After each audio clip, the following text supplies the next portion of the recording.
Disclaimer. At Two Addicts and a Moron, we discuss personal stories of addiction with the intention of being educational, relatable, and inspirational.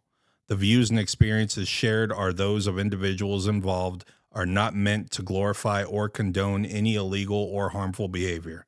This content is for educational purposes only and is not intended as professional advice. If you or someone you know is struggling with addiction, we strongly encourage you seek help from a qualified professional or support service.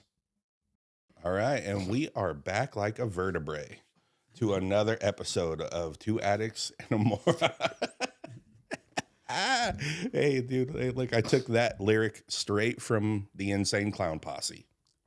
ICP. Yeah, You know let's what's go. funny is people at work, they're always like, let me guess, you used to listen to ICP. I never did. Oh, I did. Did you? Yeah, still do. I appreciate them. Yeah, man, that's commitment. Anyway, we're back to another episode of Two Addicts and a Moron. And this one is super cool. This one is really cool because this one belongs to a recent guest of ours. Mm-hmm. Ladies and gentlemen, Miss Susan. Hi. Hey! Yeah, thank you for coming. Of course. Thank you for having me. And I want you to tell us your relationship to how you got here in this seat. Well, a couple of weeks ago, y'all had my daughter, Kathrine, on your show. Miss Hi, Texas. Over there. Miss Texas. Yes, Miss USOA, Miss Texas, right? Close enough. Sorry, I don't really know too much about the pageants. Me neither. USOA. Yeah, we keep Oh, I'll having read it. them. It's over there. We keep having them pour through here. I know. I don't know what the mean, deal is with that. I know yeah, she so- said another girl she knows was on here. I was like, boy, Two. it's a troubled bunch. It's a troubled bunch Yeah. of gals. Yeah. Yeah. But anyway, I'm her mom. Yay. Yeah. Yes. So I made a comment to Miss Kathrine. I was like, we need to get her on, and we need to get it on sooner than later. And lo and behold, like Mike's like, she's coming, like kind of immediately. So Yeah. I'm super stoked about thank this. Flew in to come, didn't y'all? What's that? Y'all flew in yesterday. We did. Well, I flew in on Friday. It was actually, this was like a perfect, so I got sober in Austin or in Maine or Texas, but it was a perfect opportunity for me to see a lot of people I haven't seen in a lot of years. Nice. And meet their children. They have kids now, all these people that I knew from, 14 years ago. And so I made the best of it. Nice. Even early and did that. It was a lot of fun. Yeah, but none more important than sitting on the couch with the two This addicts is the and main. more. This is the main event. Yeah. Well, so I was talking to Kathrine a little bit and you beforehand, and I felt a little bad because I just went in like she was an addict, and I figured out real quick she wasn't, that she was the daughter Right. of an addict. So I was like, well, at the end of it was a great episode, and I loved it, but I was like, we really got to get Mom on here so we can talk about it from that side. Right. So, how long you been sober? I've been sober 14 and a half years almost. Whoa. Hey, let's go. Yeah. Yeah. And alcohol, right? Alcohol, and then plenty of stuff in college, and then alcohol became the primary relationship Yeah. in my life. And then as I got a little bit older, I had some like back issues and got prescribed painkillers, and then that took on a whole life of its own, Yeah. which is not a good combination. Yeah. So how would you say that your addiction started? How early would you say? Well, I was a relatively normal kid, I guess. It really started in college. In '89, I went to UT here in Austin. Let's go. Welcome. Welcome, baby. Me and my daughter go to every UT volleyball game. Oh, you do? Some of the girls know us now, so they'll Okay. message on our Instagram and stuff. So Okay. yeah, we're huge volleyball supporters. Okay. Let's go UT. UT, yeah. But anyways, I went there and quickly kind of just got derailed. Started experimenting with things that kids do in college and drinking too much, and it did not get better. Yeah. And then found myself quickly in a little legal trouble, and was in my first rehab in 1991. Okay. So from 89 to 91, that was the first stint. It was my first little run. Okay. And was that forced upon you or? Yes. Yes. Okay. A judge forced that upon me. Yeah, that always works. That was motivation. And so I went to a facility up in Minnesota. Oh, geez. Yeah, Wow. in the dead of winter. Yeah, that's what I was gonna say. Like, how was it? How cold was it? Yeah, It was that's- chilly. It gets cold. Yeah. It was chilly. A week ago, we had like this much of ice, and I was like, I would hate. It made me understand why people up north are so mean. Like I was like, oh, dude, they're just like, I gotta wake up and shovel the snow and everything. Like I was like, I we do understand. phone sales, and they are always assholes. Are they? Most of the time? They're so mean, Grumpy and Okay, that's yeah. good to know. especially this time of year. So okay, so you went into rehab your first time forced, and I said that always works as a little bit of a joke because it never does. It doesn't in the long, like long term. It's Right. I was like they talk about in real recovery that fear sobers you for a bit. And I was scared. Sure. I was scared enough of the legal consequences if I didn't stay sober. So I did that. I went out to Arizona to a halfway house for a little while, and I did okay. I did okay. I was young, and I don't think I fully appreciated the gravity of How what I old was were you at the dealing with. time? 21. 21. Mm-hmm. Okay. And I really didn't know what ailed me at that Yeah. point in my life, as a kid wouldn't. Yeah. Well, that's a hard age to. I would imagine it's such a hard age to get sober at. Like we've always marvel Yeah. at some of the younger kids that we've had on here who have made that choice to sober themselves up. Right. And it's like, man, me at 20, 21. I would never think that I had a problem. I'm just doing what a 21-year-old exactly. does. Mm-hmm. Right? Like That's in, what it in feels high like. school, you drink. You go to parties and drink, Correct. right? In college, you drink more. It's Right? what you do. You're supposed to. No, I'm not here to really to learn. I'm going to college for the parties. Right. And I would have never at 21 thought like, oh, maybe I shouldn't be doing ecstasy every weekend. Correct. Or yeah, I would have never thought that. I would have just thought like, this is what I'm supposed to be doing. Like this is what everybody else is doing. Mm-hmm. Yeah, I would have never thought that I had a problem. It amazes us when people come on that got sober at 17 and 18 and 19. It's insane because I would have never thought there was a problem. This was just something normal. Mm-hmm. I didn't even know what an addiction was at that time. No, I really didn't either. It was Yeah. it was all kind of new to me. I just knew that I broke the law, Yeah, and so and got caught. and I got caught. Yeah, that's the biggest part. Yeah, Got that was caught. the Fuck. lesson I really The took law away was from I that. got caught. Yeah. So how did it, coming out of that stint, how long did you remain sober? Oh, it's so hard to remember. Not that long. Yeah. I mean, really, maybe a year. Maybe a year. It was a heavy 12-step based facility, and they, like I said, I transitioned into sober living, so there were kind of expectations you had to. But then once I got out of that and moved in with a friend of mine that I had met there, it just one day it sounded like a good idea to have a drink, Yeah. Yeah. and then that was like a 20-year run. Yeah. I mean, it was game on. Right. You know what's crazy is when I first got sober, I didn't go to sober living because I couldn't have been able to see. I wouldn't have brought my daughter to a sober living place, Right. and I already had a place. But a lot of people that I met in the program, like once they would get like a couple of months sober, 3 months, 4 months, they would try to go and become roommates with someone else that they met in the program.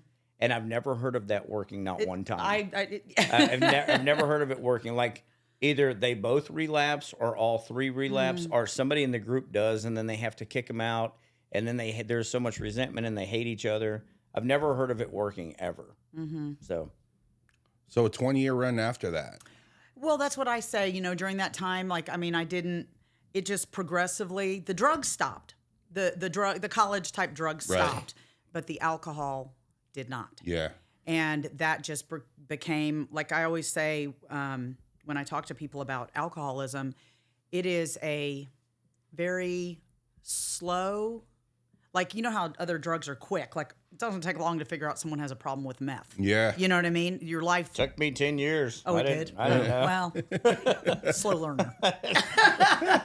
Everybody else knew. I Everybody didn't else know. knew except you. But I mean, alcohol, I think maybe because it's socially acceptable, and especially like as a woman, I'll say, I think you hide it more because it's not like real ladies don't drink, to excess and stuff like that. So that was very much what was happening kind of behind the scenes at home.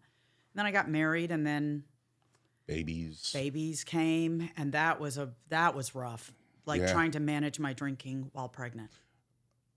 Like, I mean, you obviously were, it always starts with changing a feeling, right? Is when Right. you're drinking or doing drugs, whatever your DOC is. At least that's what the people in the chair tell me when they Right. come in here. And if you don't nip that in the bud at a young age, life keeps happening. And it's just the flame just keeps growing. Babies, marriage, like the day-to-day life and struggles that happen. So managing that while pregnant, how did you do that? Well, I think, when you're making like life decisions like who to marry and these different things, and you're under the influence, you're probably not making the most sane decisions. And so what it felt like to me is life started piling on me. Yeah. Now, that's not really the reality of what happened. It was all consequences of the decisions I was making, but that's what it feels like. And then you kind of drink more to sort of manage, to your point, those feelings of feelings like, I think I'm making a mistake here. I think this, I think that. But anyway, by the time I was pregnant, then I was very cognizant of like, okay, I cannot be drinking while I'm pregnant. Like that is like, you can't do that.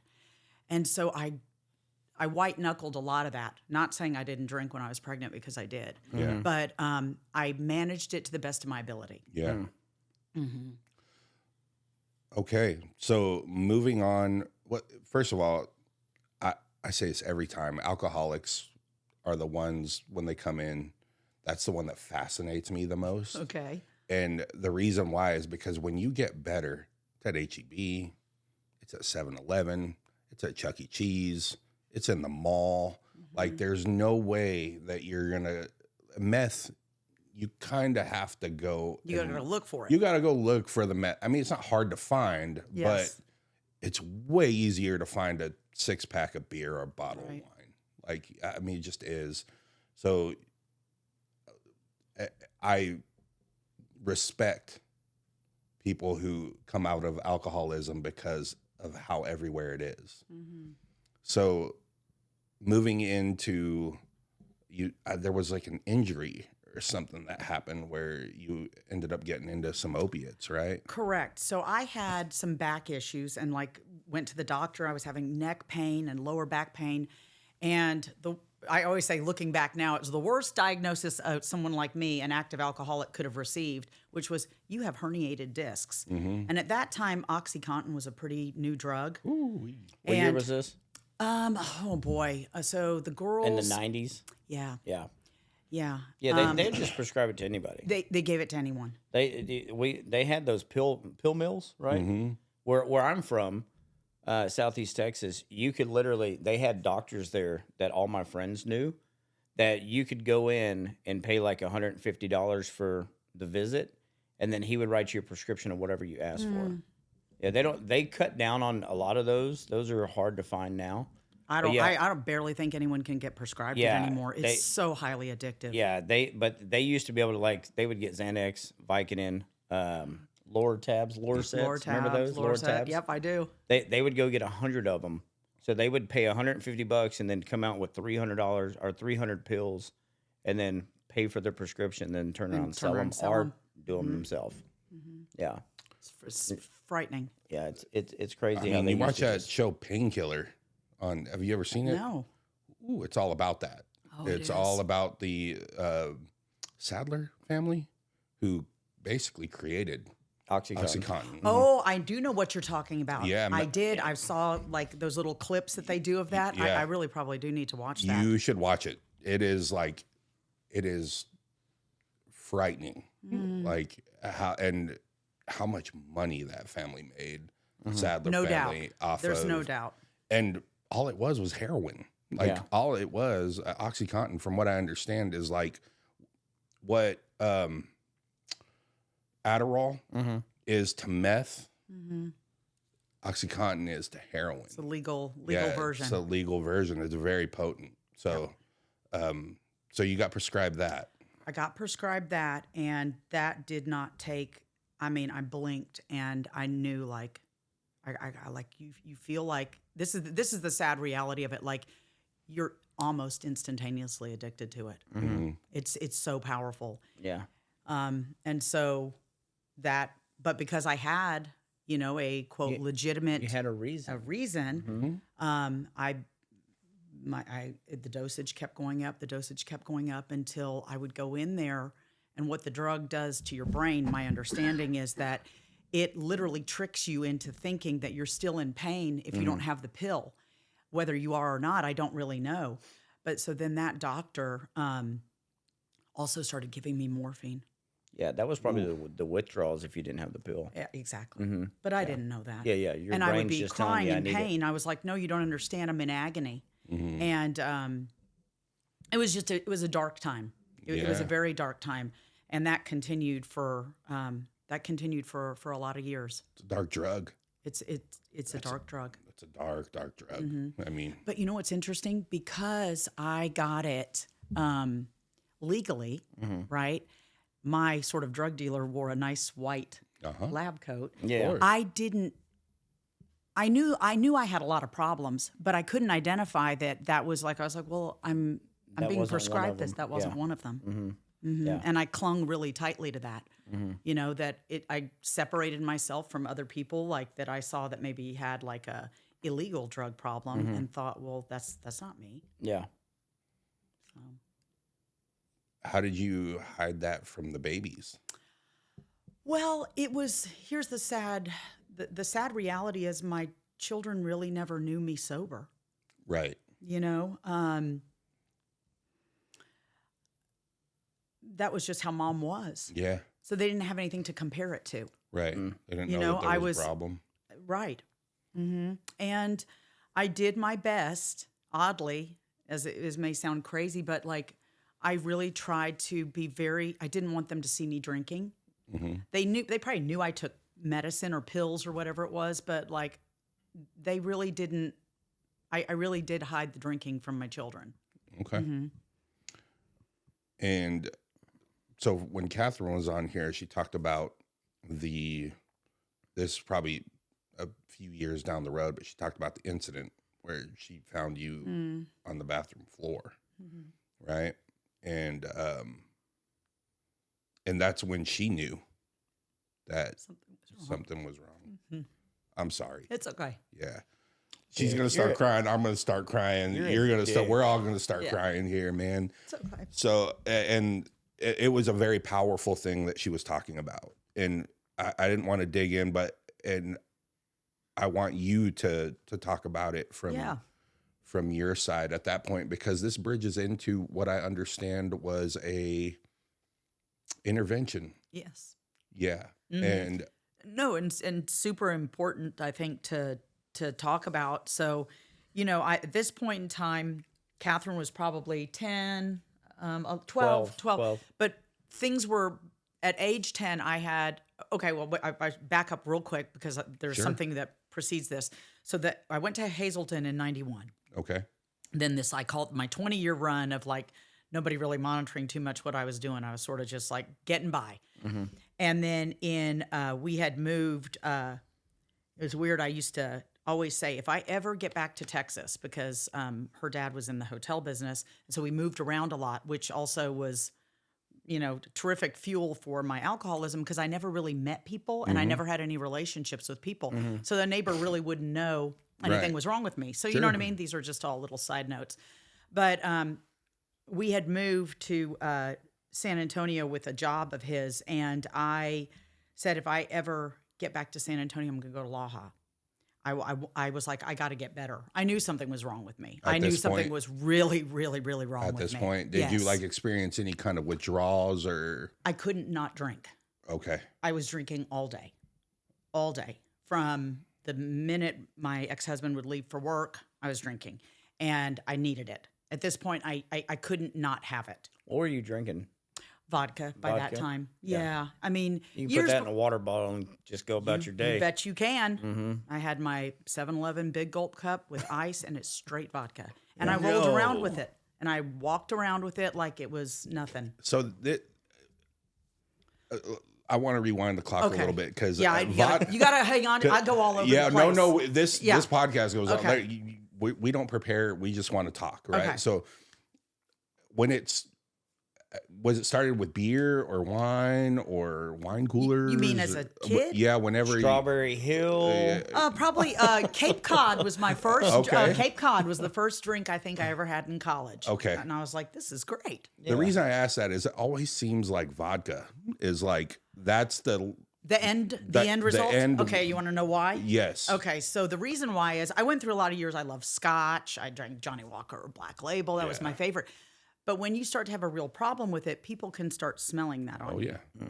So vodka is a great little solution because you don't have the same Scent. smell. People don't generally smell vodka on you the next day. I mean, no one ever told me they did. Yeah. And but that's how that transitioned, and it's also cheap. You get it off the bottom shelf. You know what I mean? Nice big handle. Yeah. And Yeah, the show Intervention.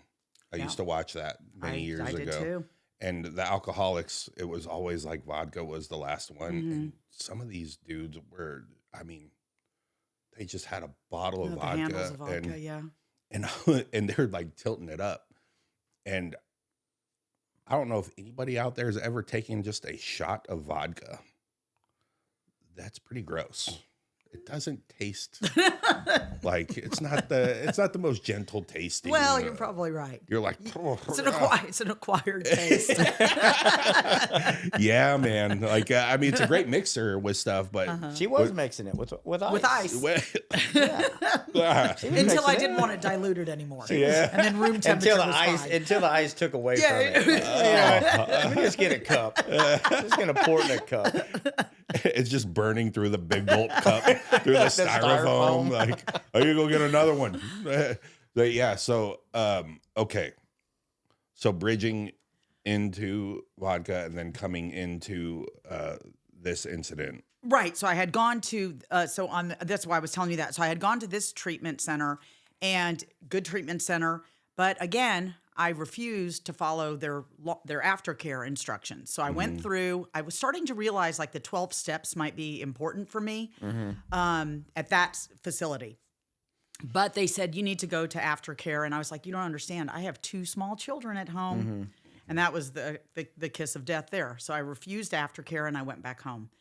And I'm telling you what, y'all, I wanted so badly to stay sober. Like I really, really did. This was the first time my desire was really genuine. And 2 days later, I was drinking again. And I was like, what is wrong with me? When you said, I can't go to aftercare because of my kids, do you think, there's probably no wrong answer, do you think that was you using that as an excuse? Or do you think it might have been both? Like, I didn't want to be away from my kids. Because when I went to rehab, I didn't want to be away from my daughter. That was the hardest thing for me. But I knew that I needed the help, and I knew that I had to get it. But before, all the other times when people would mention, you should go to rehab, and I was like, I'm not leaving my daughter. I'm not. It was a crutch, but it was also a crutch because I didn't want to go get help yet. Does that make sense? Yeah, 100%. That's 100% correct. And I think for me, so alcoholism and addiction are a tricky thing. Like I look at it as it's like this part of my mind that kind of controls my decision making. 100%. And so that part of my brain wants to survive. My alcoholism wants to survive. And if I go to aftercare, I might defeat this thing. You know what I mean? Yeah. And so that part of my brain is convincing me, and it also sounds good to other people. Like, look what a good mother she is. She's got to get back to those kids. Yeah. Yeah, the kids that you've put through hell. Yeah. You know what I mean? Yeah. And so there's no logic to that at all.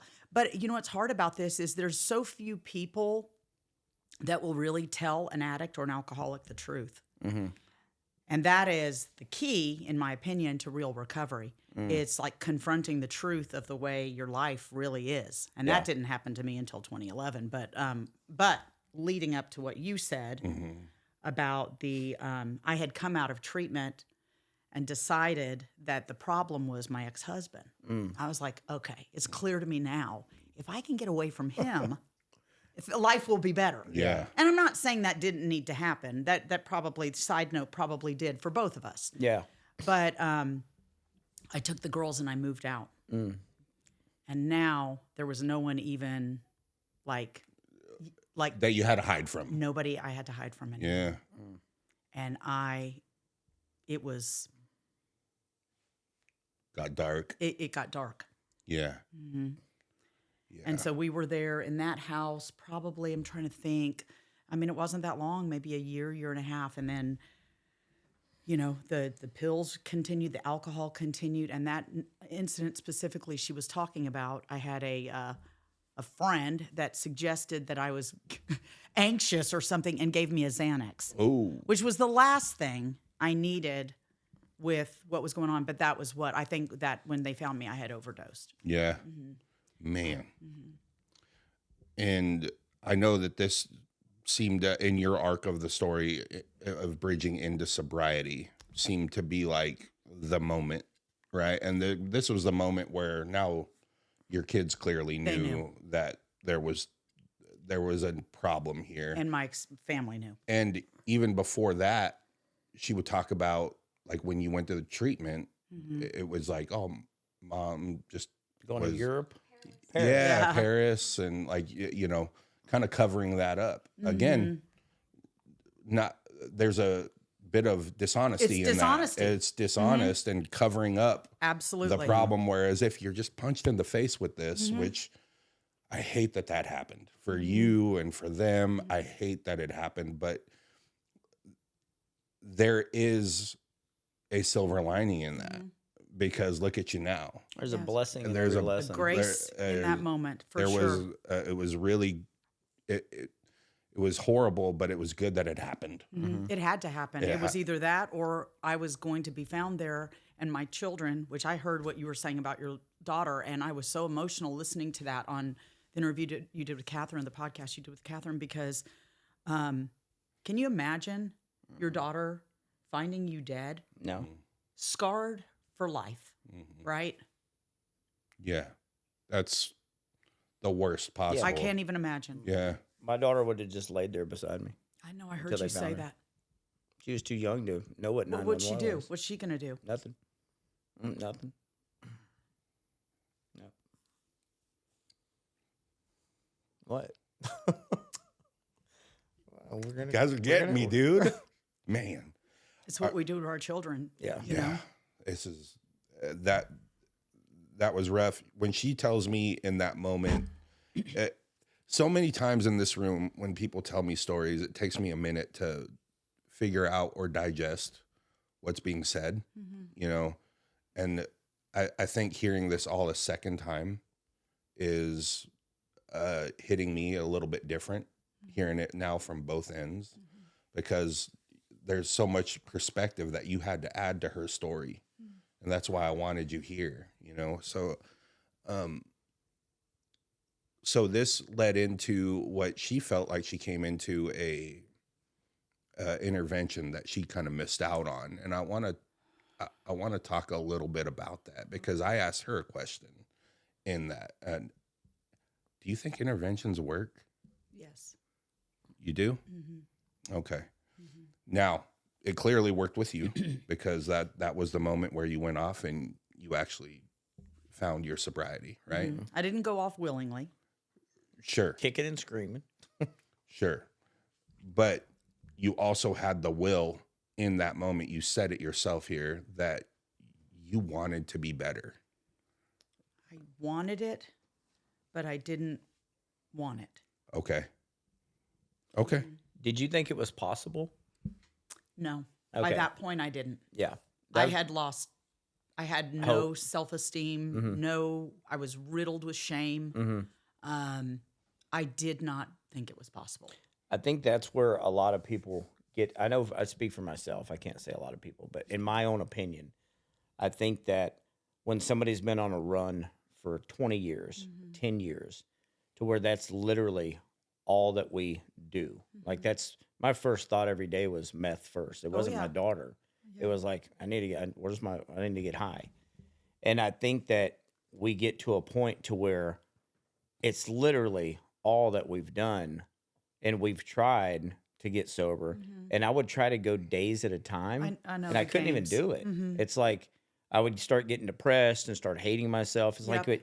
I was completely lost. I didn't love myself anymore. I had so Empty. much shame because of things that I did to myself and to other people, more importantly, and I had no hope whatsoever. I know. I was like, I would love to be sober. When they brought me in and was like, hey, this is what needs to happen. It's like I've been wanting this for years.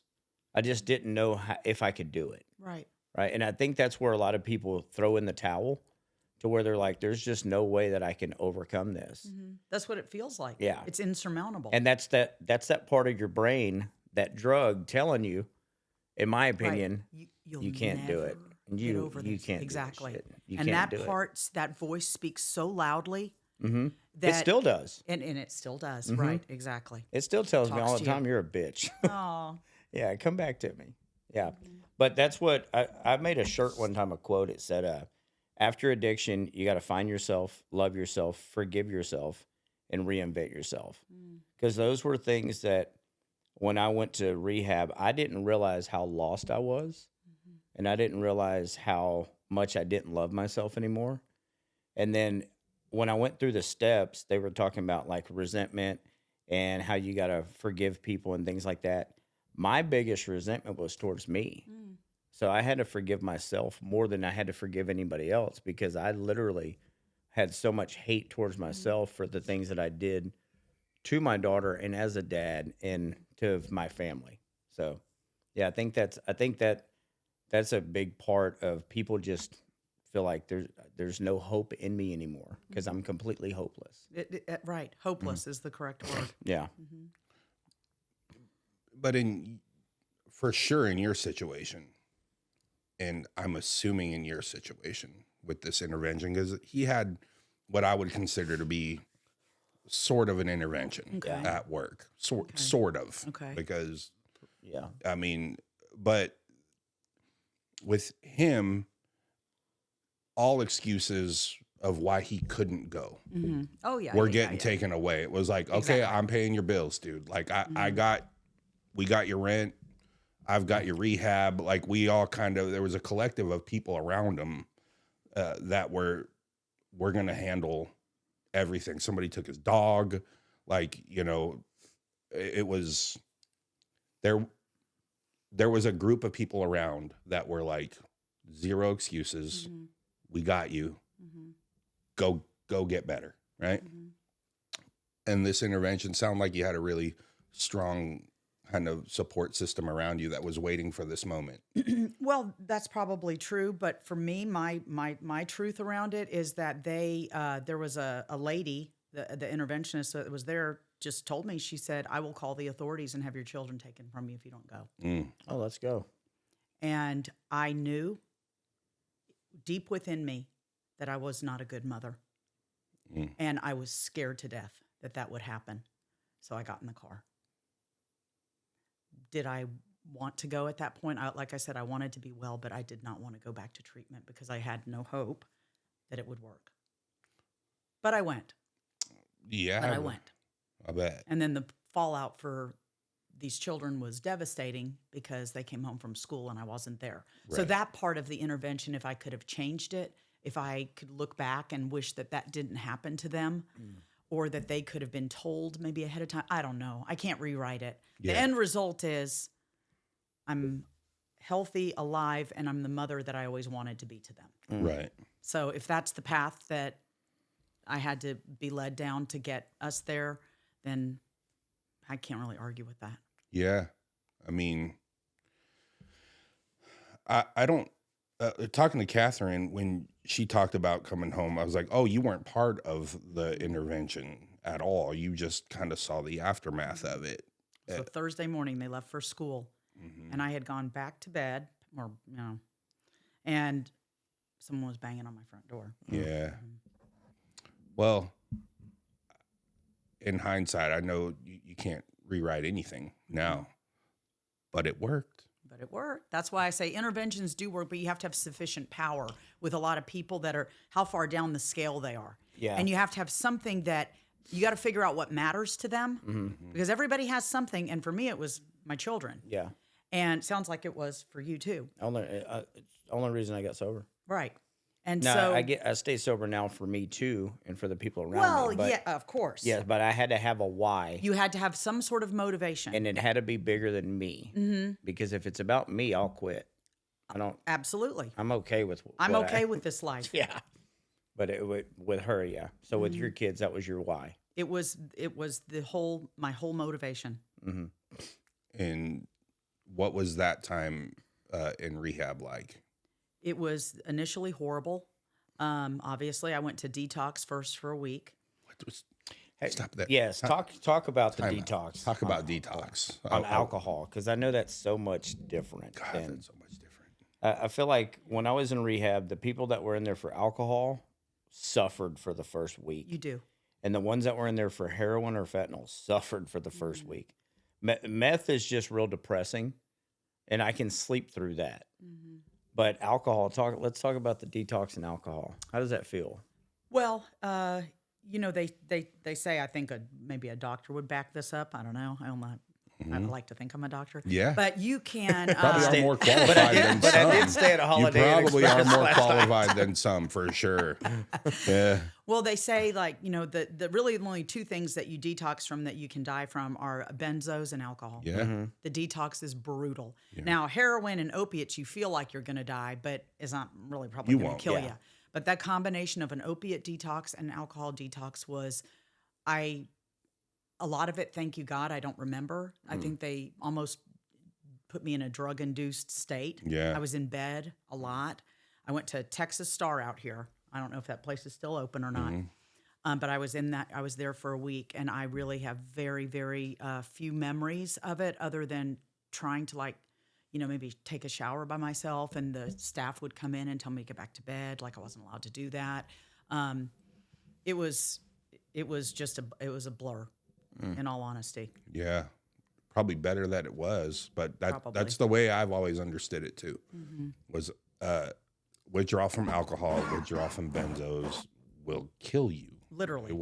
They will shut down your organs, which is wild that shit is everywhere on and that I hear that and I still am like, I'll have a drink. Well, you're probably okay. Yeah, I know, but It didn't happen to me the first time I but you are drank. literally poisoning yourself every time you Yeah. have a drink, whether it's a beer or whatever. Like, I know that, and I'm like, it's fun. Like, yeah, why not? So That won't be me is always the thought. yeah, That won't be me. for sure. You mentioned that interventions work. I think that they do, as long as the person has a will, right, or a why. And I think the most important thing is you said earlier that people have to be honest with you, and I think that's when the most people that really care about you can come out and be honest.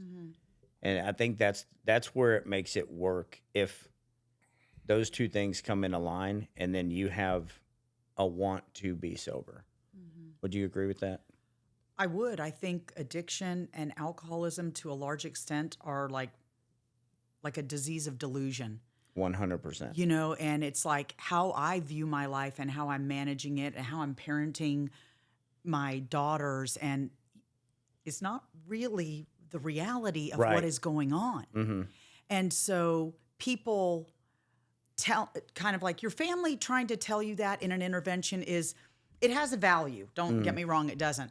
But that value, for me, I was so combative and I didn't like them. Like I resented my whole family. They were responsible for all my problems in my life. sure. So they're Y'all- here telling y'all me. are the reason I I'm drink. like, pretty much y'all Yeah. are the reason. Look at Yeah. me. Yeah. You did this to me. Yeah, You know what I for mean? sure. Which is ridiculous. But Yeah. that's your mind can convince you of this stuff.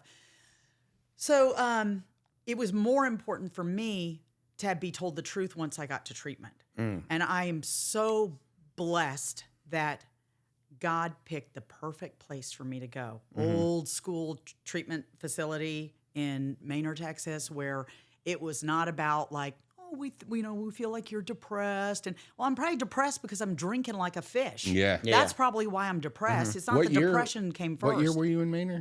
2011. Okay, yeah, so it's still small. Yeah. Manor is much bigger now. It was, I didn't know where I was. Yeah. I woke up the next day, or I hadn't slept yet, Yeah. probably, but I was like there. I was like, I can't escape. Yeah. Like, I can't leave on foot. I'm out in the middle of nowhere. It was like this house out in the country. And I was like, I felt trapped. Yeah. You know, and they took your phone from you and everything. Beautiful. And, yeah, beautiful. Yeah, It was beautiful. That's beautiful. You gotta trap yourself and deal with. I mean, it's Yeah. time to face the reality of who I was. you gotta get in there, and you gotta trap yourself there. It's crazy how people in the rehab facility can help you so much. Like what you said, you had a few people that were really honest with you there. Brutally honest. I did my 4th step with a guy named Johnny, who we need to get him on this podcast, but he's so fucking smart. I don't like talking to him because he's so much more educated than me. It makes me feel like this small. But I did my 4th step with him. We were doing a group session, and he was like, "Who wants to do a 4th step?" I was like, "I'll do it." No one else wanted to do it, and I instantly regretted it. Because he was like, we went through the resentments, and I was like, my ex-wife, that's who I thought I had so much resentment towards. And he's like, well, why do you have resentment towards her? And I said, well, I never cheated on her, and I never beat her, and she left me during my addiction. That was a big, those were my big deals. Like, I never cheated, and I never beat her. Because you were such a stand-up guy. So, amazing person. Father, husband. You know what's funny about that is like those are like the barrier for entry to like any decent relationship with anyone. It's like, I don't beat you. I don't yell at you. And I worked my ass off. You had a job. And I had a job. You had a job. Like, The credit card's paid for. Yes, Like, I am it's every like, woman's basically dream, man of and the this year. motherfucker Yeah. left me, right? It's like, give me my Golden Globe right Yes. now of being the best man alive. And he literally told me, "We'll cross out the cheating part because you did cheat on her," and I was offended. It's like, I've never cheated on her. He said, "With drugs, you did every fucking day," and I never thought about that You part never thought of of it like that, yeah. And I literally was crying in the middle of this session because I had put myself up here because those were the 3 things I hung my hat on, right? Never beat you, never cheated, and I always supplied for us. But I did cheat on her every single day with drugs behind her back. Yeah. And I never thought about that. And that really made me lose that resentment towards her for leaving me during my drug. Like, you should have stayed with me Yeah, like, for what was all she those supposed years. to do? Save me, right? I would have never left you. That's what I used to always I tell know. her, right? And his honesty, brutal honesty during that, it kept me from wanting to do a 4th step ever again. But it's something that I needed to hear so much because that let me know that, you know what, I wasn't the best guy, that I wasn't that person that I thought I was. And I do see why you left me. You know?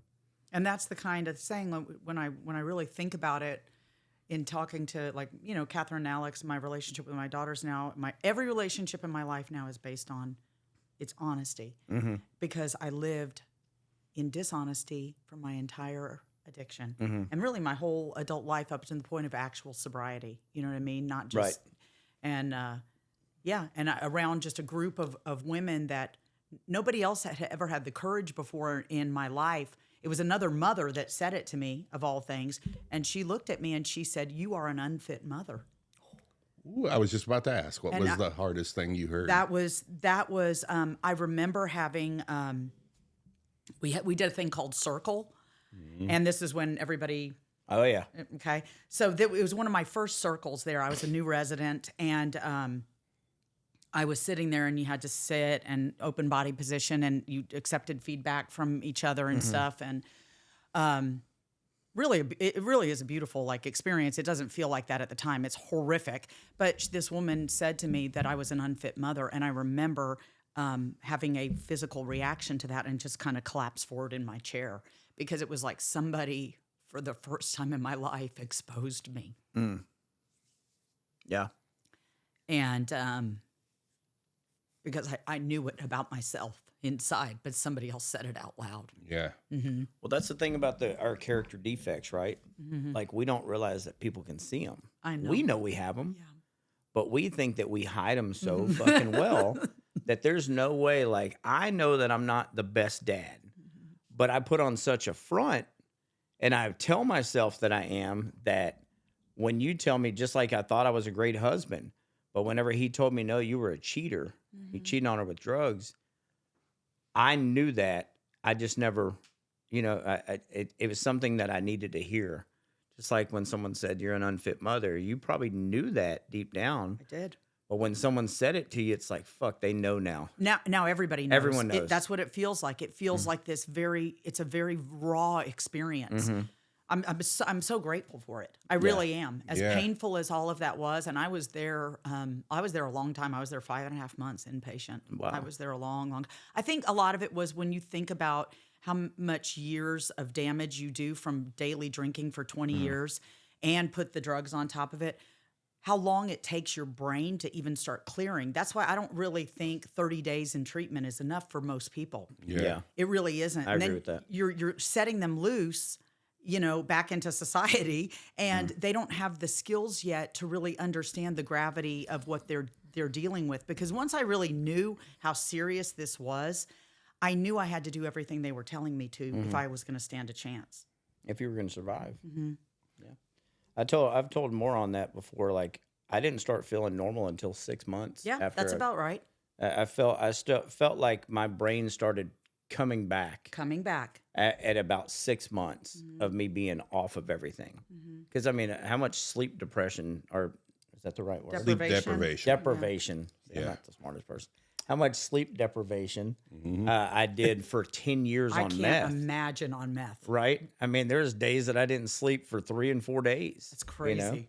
So, yeah, I literally, those first 6 months, I was in bed every night. After I went to a late night meeting at like 8 to 9, come home and was in bed. And I slept a lot. But I didn't start feeling normal till about 6 months. So was that like a moment for you where it kind of snapped, when you were like, I've got to beat this, I've got to get better? Or like there's always When they said that to me? Yeah. There were a lot of those moments. Yeah, it always seems like some of the moments are so small, like that snap somebody into like that moment did. It snapped me into the reality of where I was and the chaos that my life had become. And also I kind of knew, I think I felt like you're not getting out of here. Right. Like, you're not going anywhere. Nobody is letting you leave here. Like, it was so much. It was so much. And like I said, I was in detox for a week. So I don't even know how much I could really process at that time. Now, mind you, this is 14 years ago. So, yeah. I mean, but it was the beginning. How's that? Okay. So 5 months you were in treatment. I was in treatment. And so how'd you do it? How did you get out of there, and how did you maintain it? Well, I'm also like a really big believer, only because of my own experience. The 12 steps are what saved me. And so you do all 12 steps there. You do your 4th step, you read your 5th step, all of these things. At this place, the facility's no longer there, but at this time, like, they would extend your stay if they just didn't feel like you were ready. And part of, I think, when they start to know maybe you're getting better is when you become willing to stay. And I was willing to stay because I didn't want to do to them what I didn't want there to be a chance. And I remember another thing that the same woman actually said to me. She said, if you will, I know what it was. I was really crying. I was really missing my children. And because we couldn't see them, like the first month, you didn't even get to see them. And I think you had to be there 2 weeks before you got a 10-minute monitored phone call with them. It's like jail. Yeah. I love it. I listen, I'm a big fan of this like old school kind of like that's how my treatment. rehab was. Okay, it was. We had phone calls on Sunday, and if they didn't answer, too bad. Too bad, right? Too fucking bad. Next week, yeah. You know what I mean? And you couldn't even get your phone out to get. You better know the phone number because you're not getting your cell phone. The phone from the locker. is in the safe. It's gone. It's in the safe. Yeah. Yeah. I think that's such a big deal. I have a buddy that's in rehab right now, and the first rehab he went to, they let him keep his phone after a week, and I'm like, what are you doing? Why are you calling me? He's like, oh, they gave me a phone back. I said, you need to go to a different place then. Yeah. That's just my opinion. You're not wrong. You need to go somewhere else because you shouldn't have access to your phone. because then you have access to all the other things. You got drug dealers in there. You got, for me, I would have had a phone for porn, right? I mean, I would have had all my addictions there, except Right. are right at my fingertips. I think that every place should take your phones away. Well, you know what's interesting about that too? I always equate it to this. Like they talk about in the first step that you're admitting your life is unmanageable. So what do you need a phone for? What are you trying to manage? What Yeah. are you trying to run? Trying to mend relationships. What are you, you're from going to all of a rehab? sudden handle everything. You're a week sober. Like, I'd like to tell you, I'm real sorry about, Oh, yeah. you are not there yet. Like lock the phone up and have this experience sitting here and go through this work that really does change people's lives, Yes. transform people's lives. Talk about that for a second, because I was going to ask you about that. When the lady told you were unfit mother, how hard was it for you not to try to leave to go become a fit mother?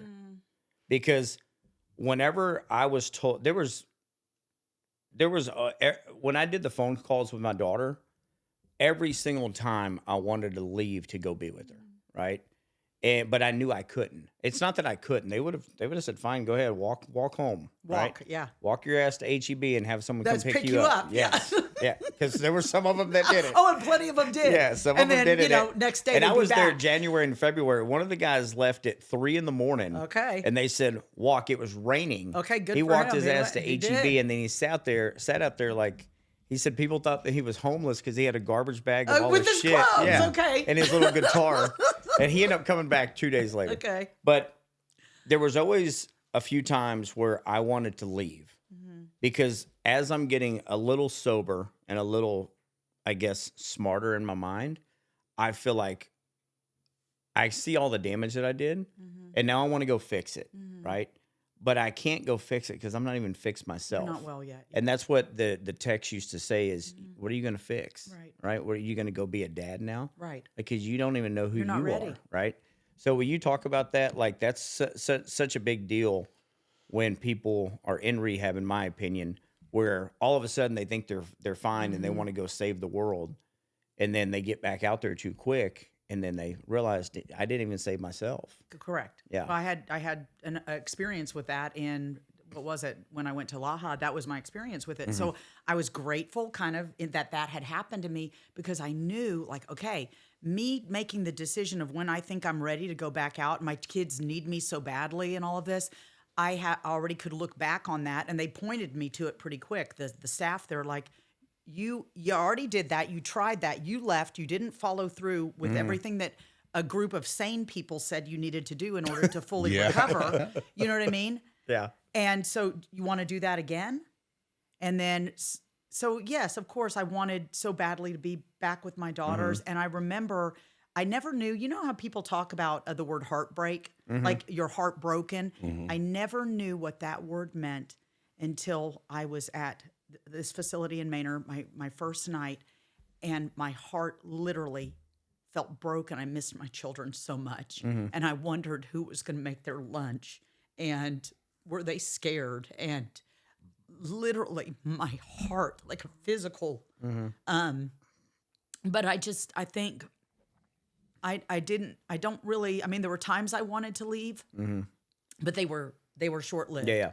I really, when I tell you that God placed the perfect people in my life, at that time it was a women's facility, which was another important component to me, not co-ed. That was another reason. And I was in there with mothers, Yeah. a lot of other drunks, everybody, we were all in there together. And the beauty of it is, because you're in this, like, you cook for yourselves, you do everything, you have this bond. Yep.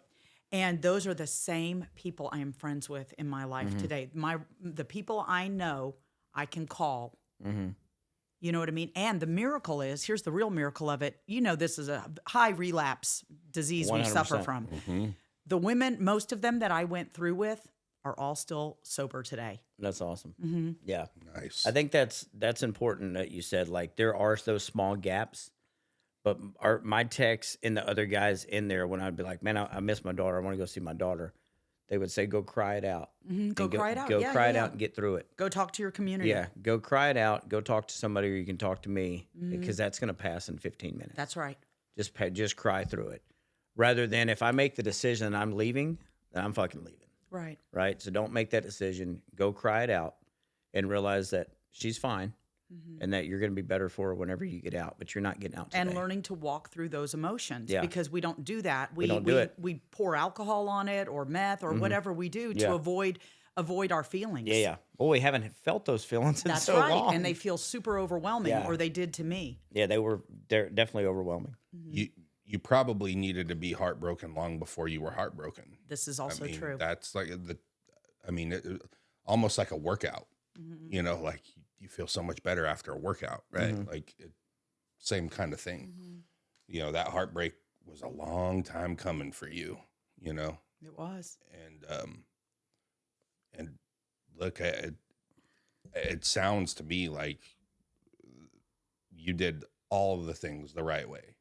I finally listened. Well, you know, just listening to people who had done it before. Well, they and say got you there. alcohol will beat you into a state of reasonableness. Yeah. And that's what had happened. I was, as the big book talks about, sufficiently mangled. Okay. I was sufficiently mangled. Yeah. And I became willing to follow some direction that didn't originate from my own mind. Yeah. It was it really was, like, when I think back, it was a beautiful, beautiful thing. Thinking about, like, this is how I describe it to people sometimes that, like, don't have any experience with addiction or alcoholism.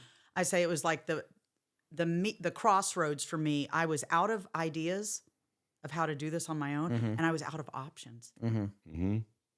And when that intersection happened in my life, I felt like God plucked me out of it and dropped me in this place and was like, you're going to sit here and you are about to have an experience that's going to change your life.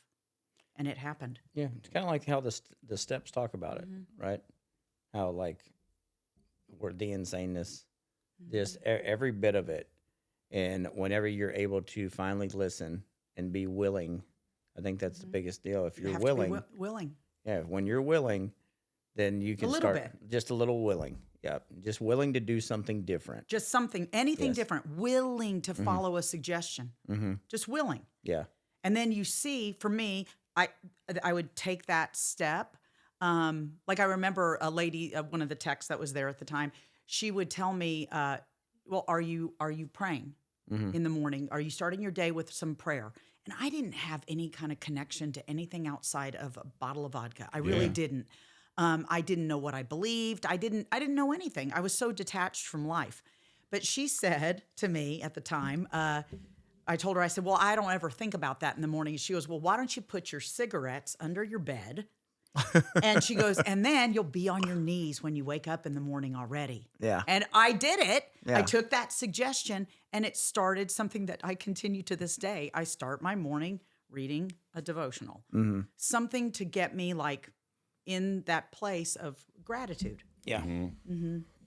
So you're a sponsor today, right? Well, I have sponsored many women in Yes. 14 years. Yeah, that's the real deal with this thing. That's what keeps you sober, and it's like fuel. Yeah. Well, talk about it. I mean, that's got to be really special. Like, when 20 years, you have this crazy event that happens, you go get heartbroken to get it all mended, and now you get to go, walk other people through the thing. And I said it a little bit earlier to you, but people who come and sit on that couch and start mentoring or sponsoring, or you guys are so much more qualified than any therapist Doctor, or therapist. doctor. I do believe that in some ways. You know what I mean? 100%. I couldn't listen to some doctor who just has a MD who never went through any of what you went through. Exactly. You don't know. You have no They idea. may know 'cause the you- medical end of how bad my brain's damaged, but they don't know what that shame feels like. You have no idea. Yeah. So you being able to walk other people through that. I think the beautiful part of it is that's the gift of it, right? I mean, as cliche and sort of cheesy as that sounds, like, you hear people say, I am grateful for my alcoholism addiction, but I really do feel, I do. Such a grateful, yes. But you know what I mean? But I really actually am. Right. Because, but for the fact that I had this thing that it brought me to a place that my life was going to be changed. I would hate to have limped along my whole life the way I was going. You know what I mean? Or been so disconnected from anything outside of myself. Yeah. Right. You know, and that's how I lived my life, even really before. I mean, alcohol had a total chokehold on me. You know, I wasn't like, I was a selfish, self-centered person. Yeah.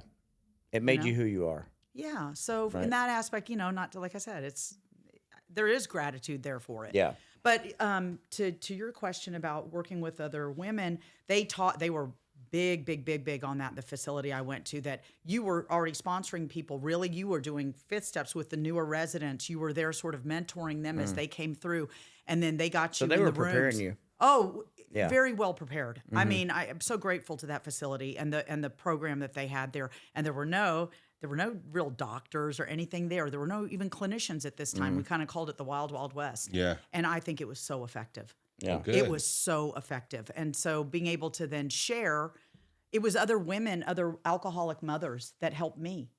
So then you feel unqualified to do it, I think, in a lot of, but you really realize it was the first thing in my life that I felt like I was qualified to do, you know, because I didn't finish college. And I was like, okay, I actually know what I'm talking about with this. I've You got know a what I mean? PhD in this shit. I am a master's level. Yeah.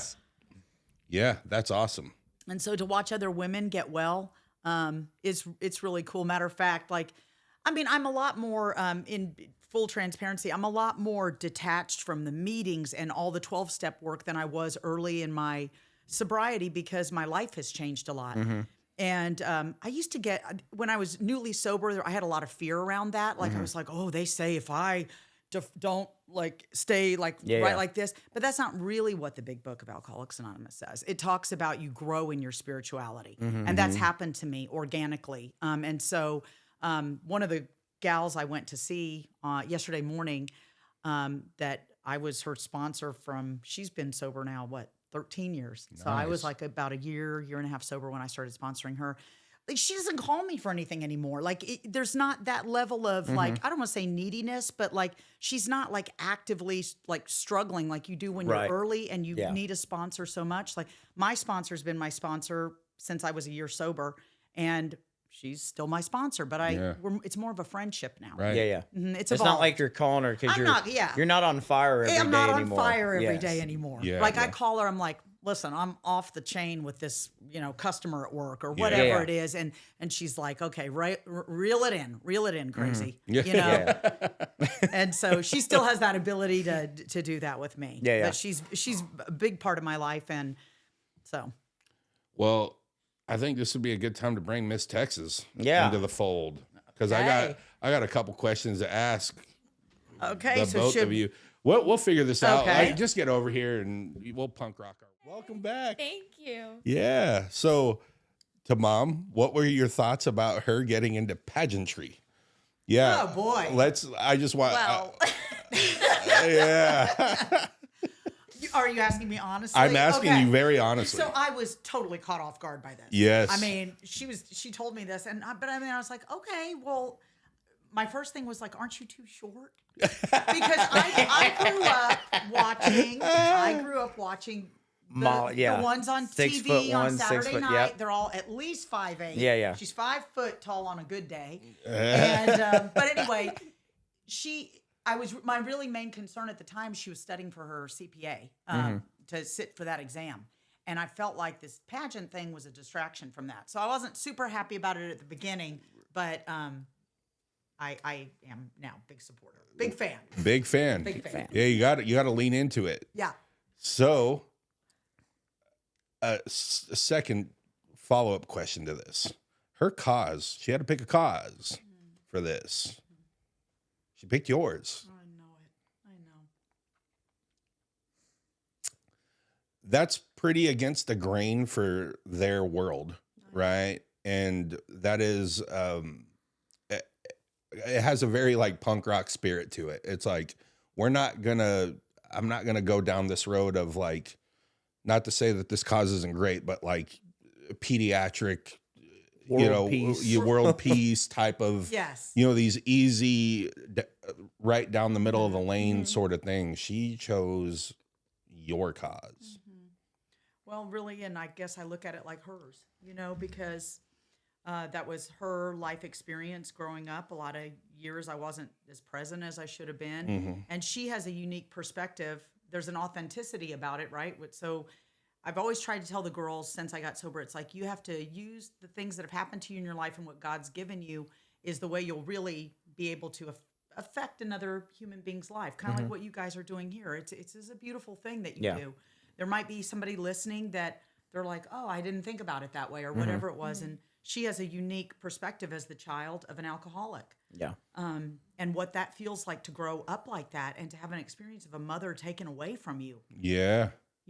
Yeah. So for a yes, long it's- time. Yeah, for a long time. Okay. Yeah, okay. So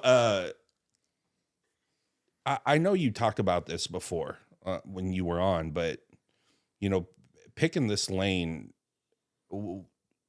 I feel like it was pretty easy for you to pick the lane. Yeah, I would agree with that. Yeah. And to me, it's just, it's sort of wild. This is one of the things I reflected on. We kind of just talked about it, and I was like, this is cool. This is a cool thing that you do, but it's really cool what you've decided to do. Like to choose something that is viewed as taboo. And I don't know that that's ever going to go away. I don't think it will. And that's why I think I mentioned it. I was on the fence about it when I started, but I had that pageant coach that said, well, that's why you should do it. Because even people like my mom or people that actively struggle, they feel so much shame around it. And so if I can be someone that can speak on it, then why wouldn't I do God's work to try and make a difference in that way? Breaking down the shame. Yeah. Man, and breaking down stigmas. The stigma is huge around it. It's so bad. It's so bad. And I wanted to mention this to you as well, but I think you're much more the face of this thing, and you're much more the face of this thing on the other end than the dude under the bridge, right? You cannot convince me. I mean, that to me feels like the very last stop. There are so many stops along the way that got there, right? Oh, yeah. And having somebody that seems well put together, probably even in your addiction, you probably seem pretty well put together, given Early on, maybe. well, but given that impression, Yes, of, yes, like, yes. and- Taking them to school and all that. right? like- Making them lunch. correct. like, Trying to, I did the mom stuff. Showed up at school, handed out the Easter candy. yeah, You know, like PTA parent. PTA parent, keeping yeah. up appearances. Yeah. You know what I mean? yeah, Lance. We had him on a few weeks ago from the DA, and He's from Dallas. He's from Dallas. He's a corporate lawyer.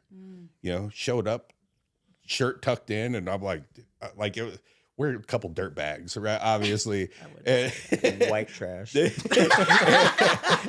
I prefer to be called white But- trash. Prefers WT. it was so important for him to show his face attached to this thing. So important for you to show your face as affected by this. Again, I think I told it was a boat driving down in the wake behind it that it creates. That's your addiction. Your addiction is that boat, right? You're just moving forward and Full steam ahead. just letting the wakes happen, be all right. and we're the ones dealing with it Yeah, and dealing with trying the to figure it out, right? So I'm honored to have you on, of course, but then so quickly thereafter to get you thank back you. in here. Well, and I'll do anything for her. well, And that was a nice offer y'all said, and I thought, well, if it can be helpful, that's what we're all doing here, right? this is going to be Life is helpful. short. Yeah. This is, every single one. Somebody can take something away from everybody's story. And having you be a beacon for that is all we could ever ask for. So Recovery is possible. recovery Yes, is 100%. Recovery is possible, possible. We do recover. and we do recover. and so do the children, and Yes, and so do the children. and so do the wives and the husbands, and everybody else who has to deal with There can be healing. Mhm. with that wake, you know, it slows down. It slows down. That boat slows down. You get in that no wake zone, right? Yeah. So let me ask you this: when Kathrine came to you and said, "Mom, this is what my cause is going to be for the pageants," what did you think and what did you say and how did you feel? I mean, it's like a weird thing. It's like I felt so proud of her. Mm-hmm. I felt like she had a lot of courage. She has all the qualities, really both my girls do, of like things that I wish I had growing up. Mm-hmm. You know what I mean? Proud, I think, would be Yeah. the best word to describe it. And something kind of I never thought about, like, you don't hear a lot about like the children of alcoholics. Absolutely. And so I think that's maybe an area that can be, you know, a little more attention put on because. Sure. So. Well, you guys did. Yeah, you said that they have the qualities that you wish that you had, but you have them. It's just being honest. They got it from somewhere, right? And they got it from a level of experience that it might not have been the most classic way to get there as you would have hoped for, right? I think we could all agree on that. I mean, there was, but again, it goes back to the there's a positive in everything, and I know it. I mean, look what you've created, you know. I know. All my friends like tell me too. They're like, your girls are knocking it out of the park. And I know. and you, who know if you would have just been the complete sober mom from the beginning, they might not be knocking it out of the park Maybe, the same you know what? way. And it's You know, true. so I just want to give you some perspective because I know that there's probably a little bit of that still going on. Like, oh, I want all that time back and I wish this and I wish that. I wish I hadn't done this. I wish I hadn't done that. Well, having somebody like this sitting here, I would say that you went through exactly what you needed to go through for them to be killing it the way that they are. Yeah. She might have been talking about world peace. I know, I know. What was I right? gonna do? Like, Yeah, what is she going to talk like about that? You'd be talking about like, you know, politics and what's going on in famine in Africa. Who wants to talk about that? I seen a post the other day. It was Michael Hunter Shepherd. Yeah. He had a post of some guy that wrote on a sign that said, before you judge an addict, ask yourself if you could have went through that same story that they went through. And ask yourself, well, he didn't have this part, but I was thinking in my head, ask yourself if you could have got to the other side like I did, right? So I know a lot of times, I don't think that you do either from me listening to you. I don't regret going through my meth addiction for 10 years. I don't regret it one bit. People ask me that all the time. If you can go back and change it, would you? Absolutely not.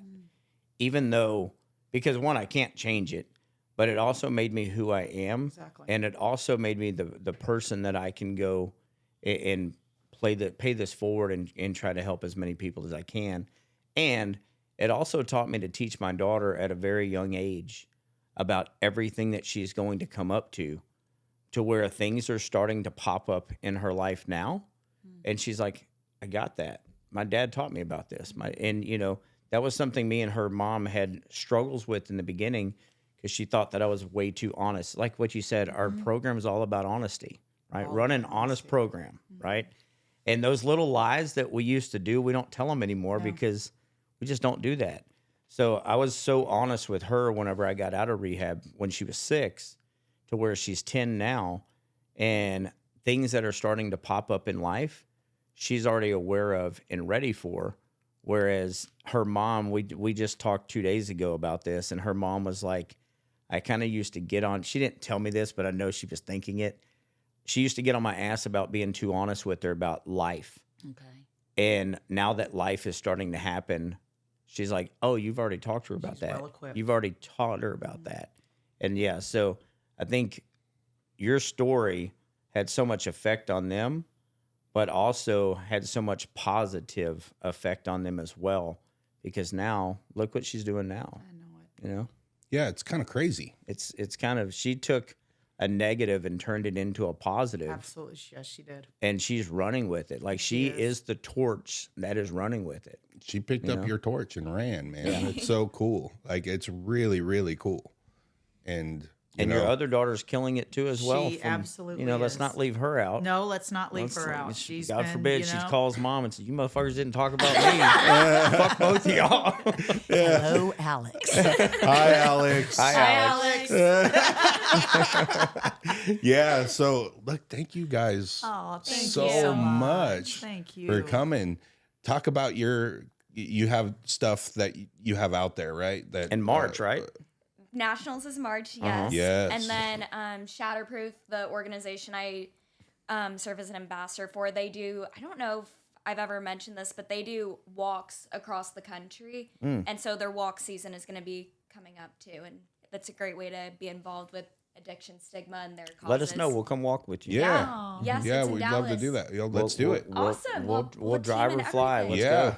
Look, we'll bring some 2 addicts and a moron shirts. There you go. Yes. There you go. That'd be awesome. Yeah, we'll we're walk down. out there and look when you win nationals Ready. because it happens. Look, It's gonna happen. it's gonna happen, right? I love the positivity. Yeah, look, when that happens, Yeah. you better give a shout out to Addicts Oh, and Moron. I'm ready for it. I've already got it planned out. I'll be in the audience and I'll remind her. Like two. You'll hear some random person just screaming, "Two addicts tomorrow!" Do like 2 addicts and Great. yeah, I will. yeah, yeah, dude, that'd be awesome. Yeah. Yeah. So, you guys enjoy life. Enjoy the rest of your weekend. Thank you guys so much for coming on. Thank you. Thank you. We both. appreciate this so much. We're gonna have a lot of stuff to chop up in this one, and it's coming out on Tuesday. Boy, okay. Yeah. So Truth is out. I don't know if they're sports fans or not, but we have a Super Bowl coming up. Mm-hmm. Who you got in the Super Bowl? Patriots or Seahawks? This I'm is gonna the say Patriot house. I like the just so quarterback you of know. the Patriots now. Drake May. I don't think he suffered enough. You don't. Okay. Okay. He had to go through Tom Brady's shoes, bro, and he'll never fill those shoes. But he's No, great. he didn't. He went through like 4 other quarterbacks before they got to him after Tom Brady. Anybody that goes to the Patriots is always going to have Tom Brady in their over their head, no matter what.